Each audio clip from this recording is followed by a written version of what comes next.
Welcome to special analysis. నేను రమ్మ మండవ. ఈరోజు అనాలిసిస్లో భాగంగా మనం తీసుకోబోతున్న టాపిక్ ఏంటంటే, ఇక్కడ అనాలిసిస్కి మనం ఒక టైటిల్ పెట్టున్నాం. వచ్చే ఎన్నికల్లో మనం కొట్టబోతున్నాం అని చెప్పి కేసీఆర్ చాలా సీరియస్గా మాట్లాడారు నిన్న తన కలిసిన నేతలతో. ఆ టైటిలే పెట్టున్నాను నేను. అయితే దాని కంటిన్యూషన్గా ముందు నీ కొడుకుని నీ కూతుర్ని లైన్లో పెట్టు అని చెప్పేసి నేను టైటిల్ పెడతాం జరిగింది. ఇంకా దారుణంగా కూడా పెట్టొచ్చు కేసీఆర్ చేసిన పనులకు టైటిల్. కానీ కొంచెం ఎథిక్స్ని ఫాలో అవుతాం కాబట్టి మనం అంతకన్నా పెట్టలేం. అయితే ఇక్కడ కేసీఆర్‌లో ఆత్మవిశ్వాసాన్ని ఎవరైనా గూడా ఒప్పుకోవాల్సిందే. కానీ గత కొన్ని రోజులుగా కేసీఆర్ వ్యవహార శైలి గానీ, ఎస్పెషల్లీ పార్టీ ఓడిపోయిన తర్వాత ఆయన వ్యవహరిస్తున్న విధానం గానీ, ఈ చూసిన వాళ్ళు ఎవరైనా సరే మళ్ళొకసారి బీఆర్ఎస్ అధికారంలోకి వస్తుందని గూడా ఎవ్వరూ అనుకోరు. అయితే లేటెస్ట్‌గా తనను కలిసిన ఈ పంచాయతీ ఎలక్షన్స్ జరుగుతా ఉన్నాయి. కొంతమంది బీఆర్ఎస్ నుంచి గెలిచిన అభ్యర్థులు కేసీఆర్‌ని కలిసే ప్రయత్నం చేశారు లేటెస్ట్‌గా ఫార్మ్ హౌస్‌లో. వాళ్ళకి అపాయింట్మెంట్ ఇవ్వడానికి వాళ్ళకి ఒక రోజు పట్టింది. ఖాళీగా కూర్చున్న కేసీఆర్. సో కలిసిన తర్వాత ఆయన వాళ్ళకి కొంత బూస్ట్ ఇచ్చే ప్రయత్నం చేశారు. మళ్ళా నెక్స్ట్ ఎలక్షన్స్‌లో మనదే అధికారం. మనం ఈసారి రేవంత్‌ని కొట్టబోతున్నాం, రేవంత్ ప్రభుత్వాన్ని పడగొట్టబోతున్నాం అన్న విధంగా వాళ్ళు కొంత బూస్ట్ ఇచ్చే ప్రయత్నం చేశారు. అయితే ఇక్కడే చాలా చర్చ జరుగుతోంది. కేసీఆర్‌లో నమ్మకం ఉండాలి. పార్టీ అధినేత క్యాడర్‌తో అలాగే మాట్లాడాలి. వాళ్ళకి ధైర్యం నింపాలి కానీ, బట్ కేవలం కేసీఆర్ మాటలకే పరిమితం అవుతారా? గ్రౌండ్ రియాలిటీస్‌లో వాస్తవాలను గుర్తించే ప్రయత్నం చేస్తారన్నదే అసలు చర్చ. కేసీఆర్ ఈ మాటలు అన్నట్టు వాళ్ళతో ఆయనకు చెందిన మీడియా చాలా హైప్ క్రియేట్ చేసింది ఈ మాటలకు. చాలా ఓవర్ హైప్ ఇచ్చేసి చాలా సీరియస్‌గా వాటిని ప్రజెంట్ చేసే ప్రయత్నం చేస్తోంది. కానీ ఇక్కడ నేను చెప్పాలనుకుంది ఏంటంటే, తన అహంకారాన్ని ఏదైతే అధికారం మీద చూపిస్తూ, అధికారాన్ని అడ్డుపెట్టుకుని ఆ పొగరబోత్తనం చూపిస్తూ, నిజంగానే గడిలో ఒక దొరల తరహాలో కేసీఆర్ వ్యవహరించిన తీరు ఏదైతే ఉందో 10 ఏళ్ల పాటు, సో తెలంగాణ సమాజం ఈరోజు ఆయన చీకొట్టింది. చీకొట్టడమే కాదు, పూర్తి స్థాయిలో ఆయన ఫామ్ హౌస్కే పరిమితం చేసింది. సో ఆ అహంకారం, ఆ పొగరు అధికారం లేకపోయినా కేసీఆర్కి దిగట్లేదు. నిజంగా దిగున్న కేసీఆర్ అయితే ఈరోజు ప్రతిపక్ష హోదా తనకి ఇచ్చిన తర్వాత ఇంకా తన బాధ్యత పెరిగింది అనుకునేవాళ్ళు. 10 ఏళ్ల పాటు తనని తెలంగాణ ప్రజలు అధికారం ఇస్తే, ముఖ్యమంత్రి స్థానంలో కూర్చోబెడితే కనీసం గ్రాటిట్యూడ్ లేకుండా ఈరోజు కేసీఆర్ ఫామ్ హౌస్కే పరిమితం అవుతున్న పరిస్థితి అయితే ఉంది. అసలు ఎందుకు ఫామ్ హౌస్లో ఉన్నాడు ఆయన అంటే, బీఆర్ఎస్ నుంచి ఎక్కడా కూడా ఎవరికీ సమాధానం రాదు.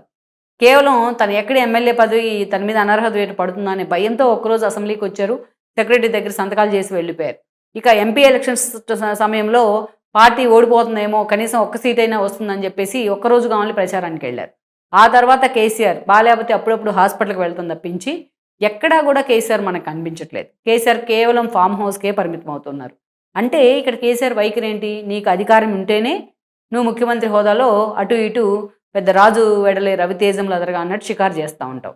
అంటే నీకు ముఖ్యమంత్రి పదవి లేకపోతే నువ్వు జనంలోకి రావు, పార్టీ వాయిస్ ఉండదు, కానీ కేవలం ఫామ్ హౌస్కే పరిమితం అవుతావు. ఇది కేసీఆర్ గురించి ఆ పార్టీలోనే జరుగుతున్న చర్చ ఇది. అందరూ చంద్రబాబు నాయుడిని గుర్తు చేస్తూ ఉన్నారు. ప్రతిపక్షంలో ఉన్నప్పుడు ఎంత మోర్ అండ్ మోర్ అలర్ట్గా ఉండాలి అనేది చంద్రబాబు నాయుడిని చూసి నేర్చుకోవాలి. ప్రతిపక్షంలో ఉంటే చంద్రబాబు నాయుడు పాదరసం లాంటి వాళ్ళని చెప్తారు చాలామంది. ఒక చిన్న కార్యకర్త వెళ్తున్నాడని ఆయన తెలిసిన వాళ్ళని పిలిచి కూర్చోబెట్టుకొని ఒక అరగంట సేపు వాళ్ళని కన్విన్స్ చేస్తారు, వాళ్ళని ఆపేసే ప్రయత్నం చేస్తారు ముందు. ఆ ప్రయత్నం కూడా బీఆర్ఎస్ నుంచి లేరు. ఈరోజు ఒకే ఒక ఓటమి కేసీఆర్ని అధపాతాలని తొక్కేసింది. ఒకే ఒక ఓటమి ఆ పార్టీ భవిష్యత్తుని సవాల్ చేస్తూ ఉంది. అదే పార్టీకి సంస్థాగతంగా కేసీఆర్ నిర్మాణం చేసుంటే డే 1 నుంచి, ఆ సంస్థాగత నిర్మాణం సరే పైపైన వచ్చిన వాళ్ళు వెళ్ళిపోయినా మిగిలిన వాళ్ళంతా స్ట్రాంగ్గా పార్టీని పుష్ చేసేవాళ్ళు ఈ రోజున. కానీ ఆ పార్టీ కేవలం ఎమోషన్స్ మీద బిల్డ్ అయిన పార్టీ లైక్ వైఎస్ఆర్సీపీ. తెలంగాణ ఆకాంక్ష పేరుతోని ఆ పార్టీ పుట్టింది ఒక ఉద్యమ పార్టీగా. ఆ తర్వాత అది ఫక్తు రాజకీయ పార్టీగా మారింది. మారిన తర్వాత అసలు తెలంగాణ ఉద్యమ సమయంలో ఆ రోజు ప్రెజర్ అయింది కాంగ్రెస్, తెలంగాణ బిల్లు పెట్టింది కాంగ్రెస్, ఆ రోజు ఇచ్చింది కాంగ్రెస్, దానికి మద్దతు ఇచ్చింది బీజేపీ. కానీ అది నేనే తెచ్చానన్న విధంగా కేసీఆర్ పోర్ట్రైట్ చేసుకున్నారు. తెలంగాణలోని సబ్బండ వర్గాలు కలిస్తేనే, వాళ్ళందరూ కలిసి రోడ్డెక్కితేనే, ఎంతోమంది పోలీసులకు భయపడకుండా, అధికారానికి వెరవకుండా లాఠీ దెబ్బలు తింటేనే, పోరాటాలు చేస్తేనే తెలంగాణ వచ్చింది. ఎంతోమంది స్టూడెంట్స్ త్యాగఫలం, ఎంతోమంది భవిష్యత్తు ఉన్న విద్యార్థుల త్యాగఫలం తెలంగాణ అనేది. సరే, దాన్ని తనకు అనుకూలంగా మార్చుకోవడంలో, తెలంగాణ జాతిపిదిగా ఫోకస్ అవ్వడంలో కేసీఆర్ ఈ విషయంలో చాలా స్మార్ట్ ఫెలో. సో అలా పోర్ట్రైట్ చేసుకున్నారు. మళ్ళా రెండోసారి కూడా 2018లో అసలు ఎలాంటి రీజన్ లేకుండానే అసెంబ్లీని ఏడాది ముందే రద్దు చేసి ఎన్నికలకు వెళ్ళారు ఆయన. ఒక సాలిడ్ రీజన్ లేదు. అదే సమయంలో చంద్రబాబు నాయుడు కాంగ్రెస్ పొత్తులు పెట్టుకోవడాన్ని ఎక్స్‌ప్లాయిట్ చేశారు. అదొక అస్త్రంగా తను వాడుకున్నారు. మళ్ళీ సీఎం కావడం జరిగింది. సరే, ఇంకొక 5 ఏళ్ళు ఉన్నారు. ఈ 10 ఏళ్లలో కేసీఆర్ చేసిన అరాచకాలకు ఉదాహరణ ఏంటంటే ఒక ఫోన్ ట్యాపింగ్. బుద్ధి జ్ఞానం ఉన్న వాళ్ళు ఎవరైనా సరే ఇంట్లో సొంత అల్లుడు ఫోను, సొంత కూతురు ఫోను, సొంత కోడలు ఫోను ఎవ్వరు కూడా ట్యాప్ చేయించే ప్రయత్నం చేయరు. అంత నీచాతి నీచం ఇది. ఈ కాళేశ్వరం ఇష్యూ కన్నా, ఏదైతే ధరణి ఇష్యూ కన్నా, గొర్రెల ఏదైతే ఇచ్చే విషయంలో అవినీతికి పాల్పడిన విషయం అన్నా, కాగు ఎన్ని రకాలుగా అక్షింతలు వేసినా, ఫార్ములా 1 రేస్‌లో కేటీఆర్ అడ్డగోలుగా బుక్ అయినా, ఇవన్నీ ఒక ఎత్తు. ఈరోజు ఫోన్ ట్యాపింగ్ అంశం ఒక్కటి కూడా ఒక ఎత్తు. రాక్షసానందం అంటారు దాన్ని. సునకానందం అంటారు దాన్ని. సో, అలా ఆ ఫోన్ ట్యాపింగ్, ఒక కాళేశ్వరం ఈరోజు రోడ్డున పడుతున్న పరిస్థితి ఉంది. కాళేశ్వరాన్ని అసలు పట్టుకోవాలంటేనే భయపడుతుంది కాంగ్రెస్ ప్రభుత్వం. ఆ ఎంక్వైరీని కూడా బీజేపీ చేతుల్లో పెట్టింది, సిబిఐ ఎంక్వైరీని. ఈరోజు ఫోన్ ట్యాపింగ్ అంశం. మరోవైపు చూస్తే ఫార్ములా 1 కేసులు 1 కాదు, 2 కాదు, 111 దాకా కేసీఆర్ చెయ్యని అరాచకాలు ఏమున్నాయంటే అసలు అది ఇంక మనం చెప్పాల్సిన అవసరం లేదు. ఈరోజు కవిత అరెస్ట్ అయిందని చెప్తా ఉంటే, కవిత తన తండ్రికి తెలియకుండా, తన అన్నకి తెలియకుండానే ఆమె లిక్కర్ స్కామ్‌లో ఇన్వాల్వ్ అయిందంటే ఎవడు కూడా నమ్మడు ఈ రోజున. సో, ఇలాంటి పరిస్థితుల్లో ఉన్నారాయన. సరే, అసెంబ్లీ ఎలక్షన్స్ పోయాయి. తర్వాత ఎంపీ ఎలక్షన్స్‌లో చాలా రకాలుగా హడావిడి చేశారు. ఆ ఎంపీ ఎలక్షన్స్‌లో పూర్తిగా జీరోకి పరిమితమైంది బీఆర్ఎస్.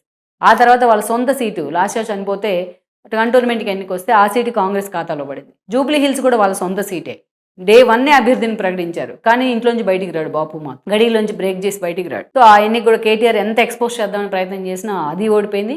కేసీఆర్ పెర్ఫార్మెన్స్ 0 అయింది ఈరోజు బీఆర్ఎస్‌లో. పెద్ద హోప్ కనిపించట్లా. అటు హరీష్ రావు పాపం ప్రతిరోజు తన పాతివ్రత్యాన్ని నిరూపించుకోవాలి. ఈరోజు ఇక కేటీఆర్ రేపో మాపో ప్రాసిక్యూషన్ కూడా అనుమతి ఇచ్చారు కాబట్టి ఫార్ములా 1 రేస్‌లో ఆయన విచారణకు హాజరు కావాల్సిందే. ఆయన అరెస్ట్ తప్పదని కూడా ప్రచారం జరుగుతూ ఉంది. ఇక ఫోన్ ట్యాపింగ్‌లో ఎలాగూ కేసీఆర్ పూర్తిగా అడ్డంగా బుక్ అయినట్టే. అసలు భవిష్యత్తు ఏంటోనే తెలియట్లా బీఆర్ఎస్‌లో. కొడుకేమో ఒక దారిలో ఉన్నారు, కూతురు అడ్డంగా పార్టీ పొరుగు తీస్తూ ఉంది, కేసీఆర్‌నే సవాల్ చేస్తూ ఉంది. ముందు ఇంటిని చక్కబెట్టుకోవాలి. ఇంటిని చక్కబెట్టుకున్నాడు ఎవడైనా వీధిలోకి వచ్చి సక్సెస్ అవుతాడు. అంతేగాని వీధిలోకి వచ్చి అరుస్తూ ఉంటే ఎవరు కూడా సక్సెస్ కారు. అందుకే రేపు మనం కొట్టబోతున్నాం అంటే, లాస్య చనిపోయిన తర్వాత కంటోన్మెంట్ కొడతా ఉన్నారు, అది పోయింది. తర్వాత అసెంబ్లీ ఎన్నికల్లో పూర్తిగా పోయిన తర్వాత మేము ఎంపీ ఎలక్షన్స్ బాగా బీభత్సంగా కొడతా ఉన్నారు, అది ఎత్తిపోయింది.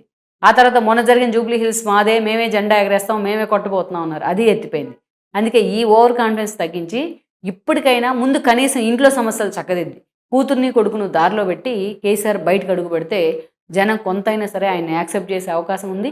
ఆయన పార్టీ నేతలు రీకాల్ చేసే అవకాశం ఉంటుందన్నమాట. ఈ వీడియో మీకు నచ్చినట్లయితే please share, like and subscribe.